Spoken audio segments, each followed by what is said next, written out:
નીચે આપેલ પૈકી કયો સમૂહ માત્ર જૈવ વિઘટનીય પદાર્થો છે?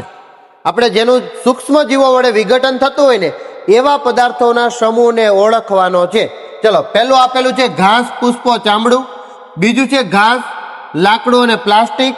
ત્રીજું છે ફળોની છાલ, કેક અને લીંબુનો રસ. અને ચોથું છે કેક, લાકડું ને ઘાસ. ઓકે, આમાંથી આપણે 4 સમૂહો જોઈએ ને એમાં આપણે જૈવ વિઘટનીય પદાર્થોને ઓળખવા છે ને, પેલા એ ઓળખો કે આમાંથી જૈવ અવિઘટનીય પદાર્થો ક્યાં છે? તો કે ઘાસ, પુષ્પો અને ચામડું. યસ, સૂક્ષ્મ જીવો વડે વિઘટન થઈ જાય.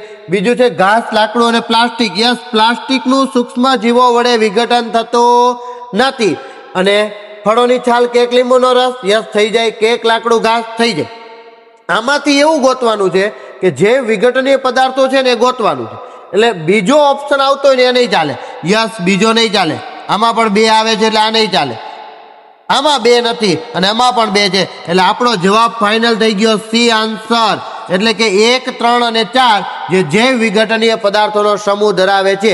આવી સરસ મજાની માહિતી માટે અમારી ચેનલને ફોલો કરી દો, સબસ્ક્રાઇબ કરી દો અને વિડીયોને ઝડપથી શેર કરી દો.